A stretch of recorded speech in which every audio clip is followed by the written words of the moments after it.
नमस्कार दोस्तों, आज मैं मुंशी प्रेमचंद द्वारा लिखी ज्योति कहानी पार्ट 2 लेकर आई हूँ।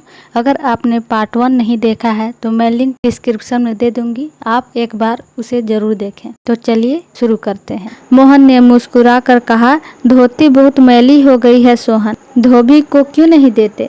सोहन को इन शब्दों में स्नेह की गंध आई। धोबी पैसे मांगती तो पैसे अम्मा से क्यों नहीं मांग लेते।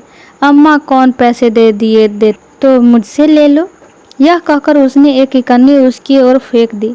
सोहन प्रसन्न हो गया। भाई और माता दोनों ही उसे धिक्कार रहते थे। बहुत दिन बाद आज उसे स्नेह की मधुरता का स्वाद मिला। इकन्नी उठा ली और धोती को वहीं छोड़कर गाय खोल कर ले चल। मोहन ने कहा, रहने दो, मैं इसे लिए जाता हूँ। सोहन ने पगहिया मोहन को देकर फिर पूछा, तुम्हारे लिए चिल्लम रख आऊं। जीवन में आज पहली बार सोहन ने भाई के प्रति ऐसा सद्भाव प्रकट किया था। इसमें क्या रहस्य है, यह सोहन की समझ में नहीं आया।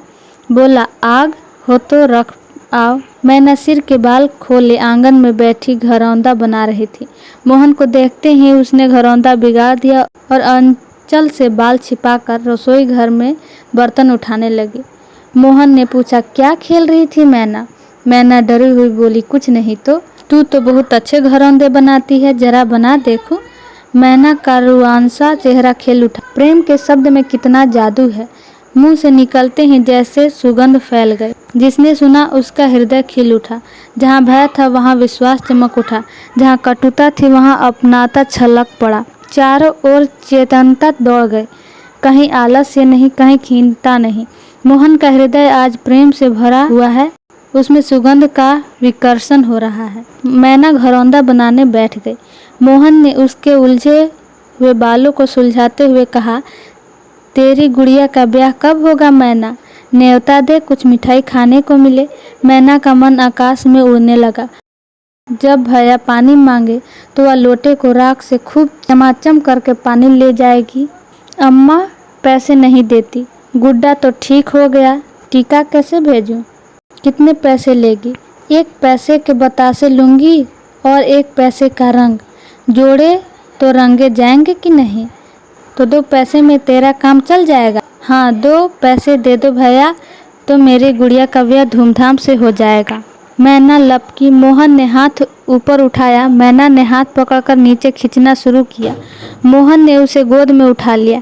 मैना ने पैसे लिए और नीचे उतरकर नाचने लगी। फिर उसकी सहेलियों को विवाह का न्योता देने के लिए भागी। उसी वक्त बूटी गोबर का झांवा लिए आ पहुंची। मोहन को खड़े देखकर कठोर स्वर में बोली, अभी तक मटर गश्ती ही हो रही है, भैंस कब दूही जाएगी। आज बूटी को मोहन ने विद्रोह भरा जवाब न दिया, जैसे उसके मन में माधुर्य का कोई सोता सा खुल गया हो। माता को गोबर का बोझ लिए देखकर उसने झावा उसके सिर से उतार लिया। बूटी ने कहा, रहने दे, जाकर भैंस दूँ, मैं तो गोबर लिए जाती हूँ। तुम इतना भारी बोझ क्यों उठा लेती हो, मुझे क्यों नहीं बुला लेती। माता के हृदय वात्सल्य से गदगद हो उठा। तू जा, अपना काम देख, मेरे पीछे क्यों पड़ता है। गोबर निकालने का काम मेरा है और दूध कौन दूहेगा, वह भी मैं करूँगा। तू इतना बड़ा योद्धा है कि सारे काम कर लेगा। जितना कहता हूँ उतना कर लूँगा। तो मैं क्या करूँगी। तुम लड़कों से काम लो, जो तुम्हारा धर्म है। मेरी सुनता है कोई। आज मोहन बाजार से दूध पहुंचा कर लौटा तो पान, कत्था, सुपारी, एक छोटा सा पानदान और थोड़ी सी मिठाई लाया। बूटी बिगड़कर बोली, आज पैसे कहीं फालतू मिल गए थे क्या। इस तरह उड़ावेगा तो कै दिन निबाह होगा। मैंने तो 1 पैसा भी नहीं उठाया अम्मा। पहले मैं समझता था तुम पान खाती ही नहीं, तो अब मैं पान खाऊंगी। हाँ और क्या, जिसके 2 जवान बेटे हो, क्या वह इतना शौक भी न करे। बूटी के सूखे कठोर हृदय में कहीं से कुछ हरियाली निकल आई। एक नन्ही सी कौपल थी, उसके अंदर कितना रस था। उसने मैना और सोहन को 1-1 मिठाई दे दी और मोहन को देने लगी। मिठाई तो लड़कों के लिए लाया था अम्मा, और तू तो बूढ़ा हो गया। क्यों। इन लड़कों के सामने तो बूढ़ा ही हूँ, लेकिन मेरे सामने तो लड़का ही है। मोहन ने मिठाई ले ली। मैना ने मिठाई पाते ही गप से मुंह में डाल ली थी। वह केवल मिठाई का स्वाद जीभ पर छोड़कर कब की गायब हो चुकी थी। मोहन को ललचाई आंखों से देखने लगी। मोहन ने आधा लड्डू तोड़कर मैना को दे दिया। एक मिठाई दोने में बची थी। बूटी ने उसे मोहन की तरफ बढ़ाकर कहा, लाया भी तो इतनी सी मिठाई, यह ले ले। मोहन ने आधी मिठाई मुंह में डालकर कहा, वह तुम्हारा हिस्सा है अम्मा। तुम्हें खाते देखकर मुझे जो आनंद मिलता है उसमें मिठास से ज़्यादा स्वाद है। उसने आधी मिठाई सोहन और आधी मोहन को दे दी। फिर पानदान खोलकर देखने लगी। आज जीवन में पहली बार उसे यह सौभाग्य प्राप्त हुआ।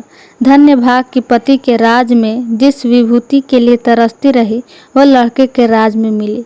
पानदान में कई कुल्हाड़ियाँ हैं और देखो 2 छोटी छोटी चिमचियाँ भी हैं। ऊपर कड़ा लगा हुआ है, जहाँ चाहो लटका कर ले जाओ। ऊपर की तस्तरी में पान रखे जाएंगे। ज्यों ही मोहन बाहर चला गया, उसने पानदान को मांझ धोकर उसमें चूना कत्था भरा सुपारी काटी, पान को भिगोकर तस्तरी में रखा, तब एक बीड़ा लगाकर खाया। उस बीड़े के रस ने जैसे उसके वैद्य की कटुता को निष्गन कर दिया। मन की प्रसन्नता व्यवहार में उदारता बन जाती है। अब वह घर में नहीं बैठ सकता। उसका मन इतना गहरा नहीं कि इतनी बड़ी विभूति उसमें जाकर गुम हो जाए। एक पुराना आईना पड़ा हुआ था। उसने उसमें मुंह देखा। होठों पर लाली है। मुंह लाल करने के लिए उसने थोड़े ही पान खाया। धनिया ने आकर कहा, काकी तनिक रस्सी दे दो, मेरी रस्सी टूट गई है। कल बूटी ने साफ कह दिया होता, मेरी रस्सी गांव भर के लिए नहीं है, रस्सी टूट गई तो बनवा लो। आज उसने धनिया को रस्सी निकालकर प्रसन्न मुख से दे दी और सद्भाव से पूछा, लड़के के दस्त बंद हुए कि नहीं? धनिया ने उदास मन से कहा, नहीं काकी, आज तो दिन भर दस्त आए, जाने दांत आ रहे हैं। पानी भर ले तो चल जरा देखूं, दांत ही है कि कुछ और फसाद है, किसी की नजर वजर तो नहीं लगी? अब क्या जाने काकी, कौन जाने किसी की आंख फूटी हो। 4 लड़कों को नजर का बड़ा डर रहता है। जिसने चुमकार कर बुलाया झट उसकी गोद में चला जा। ऐसा हंसता है कि तुमसे क्या कहूँ। कभी कभी माँ की नज़र भी लग जाया करती। ए नौज काकी, भला कोई अपने लड़के को नज़र लगाए? यही तो तू समझती नहीं, नज़र आप ही लग जाती है। धनिया पानी लेकर आए तो बूटी उसके साथ बच्चे को देखने।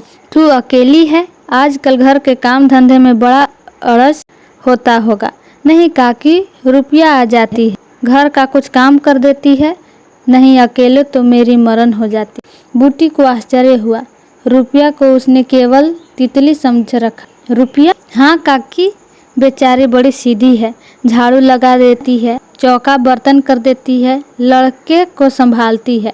गाढ़े समय कौन किसी की बात पूछता है काकी। उसे तो अपने मिस्सी काजल से छुट्टी न मिलती होगी। यह तो अपनी अपनी रुचि है काकी। मुझे तो इस मिस्सी काजल वाली ने जितना सहारा दिया उतना किसी भक्तिन ने न दिया। बेचारी रात भर जागती रही। मैंने कुछ दे तो नहीं दिया। हाँ, जब जीऊंगी उसका जस गाऊंगी। तू उसके गुण नहीं जानती धनिया। पान के लिए पैसे कहाँ से आते हैं, किनारदार साड़ियाँ कहाँ से आती है, मैं इन बातों में नहीं पड़ती काकी। फिर शौक श्रृंगार करने को किसका जी नहीं चाहता। खाने पहनने की यही तो उम्र है। धनिया ने बच्चे को खटोले पर सुला दिया। बूटी ने बच्चे के सिर पर हाथ रखा, पेट में धीरे धीरे उंगली गड़ाकर देखा, नाभि पर हींग का लेप करने को कहा। रुपया बेनिया लाकर उसे झलने लगी। बूटी ने कहा, ला बेनिया मुझे दे दे, मैं डुला दूंगी तो क्या छोटी हो जाऊंगी? तू दिन भर यहाँ काम धंधा करती है, थक गई होगी। तुम इतनी भली मानस हो और लोग यहाँ कहते थे वह बिना गाली के बात नहीं करती। मारे डर के तुम्हारे पास न आए। बूटी मुस्कुराई। लोग झूठ तो नहीं कहते। मैं आंखों की देखी मानूं कि कानों की सुनी। दूसरी लड़की होती तो मेरी ओर से मुंह फेर लेती, मुझे जलाती, मुझे ऐंठती। इसे तो जैसे कुछ मालूम ही न हो सकता है कि मोहन ने इससे कुछ कहा ही न हो। हाँ, यही बात है। आज रुपया बूटी को बड़ी सुंदर लगी। ठीक तो है, अभी शौक श्रृंगार न करेगी तो कब करेगी? शौक श्रृंगार इसलिए बुरा लगता है कि ऐसे आदमी अपने भोग विलास में मस्त रहते हैं। किसी के घर में आग लग जाए उनसे मतलब नहीं, उनका काम तो खाली दूसरों को रिझाना है। जैसे अपने रूप की दुकान सजाए राह चलतों को बुलाती हो कि जरा इस दुकान की सैर भी करते जाइए। ऐसे उपकारी प्राणियों का श्रृंगार बुरा नहीं लगता, नहीं बल्कि और अच्छा लगता है। इससे मालूम होता है कि इसका रूप जितना सुंदर है उतना ही मन भी सुंदर है। फिर कौन नहीं चाहता कि लोग उसके रूप की बखान करें। किसी दूसरों की आंखों में छुप जाने की लालसा नहीं होती। बूटी का यौवन कब का विदा हो चुका, फिर भी यह लालसा उसे बनी हुई है। कोई उसे रस भरी आंखों से देख लेता तो उसका मन कितना प्रसन्न हो जाता है, जमीन पर पाँव नहीं पड़ते। फिर रूपा तो अभी जवान है। उस दिन से रूपा प्रायः 2 बार नित्य बूटी के घर आती। बूटी ने मोहन से आग्रह करके उसके लिए अच्छी सी साड़ी मंगवा दी। अगर रूपा कभी बिना काजल लगाए या बेरंगी साड़ी पहने आ जाती तो बूटी कहती, बहू बेटियों को यह जोगिया भेष अच्छा नहीं लगता, यह भेष तो हम जैसे बूढ़ियों के लिए है। रूपा ने एक दिन कहा, तुम बूढ़ी काहे से हो गई अम्मा? लोगों को इशारा मिल जाए तो भौरों की तरह तुम्हारे द्वार पर धरना देने लगे। बूटी ने मीठे तिरस्कार से कहा, चल मैं तेरी माँ की सौत बनकर जाऊंगी। अम्मा तो बूढ़ी हो गई तो क्या तेरे दादा अभी जवान बैठे हैं? हाँ, ऐसा बड़ी अच्छी मिट्टी है उनकी। बूटी ने उसकी ओर रस भरी आंखों से देखकर पूछा, अच्छा बता, मोहन से तेरा ब्याह कर दूं? रूपा लजा गई, मुख पर गुलाब की आभा दौड़ गई। आज मोहन दूध बेचकर लौटा तो बूटी ने कहा, कुछ रुपए पैसे जुटा, मैं रूपा से तेरी बातचीत कर रहे हैं। तो इस कहानी यहीं पे ख़त्म होती है। अगर आपको हमारी वीडियो अच्छी लगी तो हमारे वीडियो को लाइक, सब्सक्राइब और कमेंट ज़रूर कीजिए।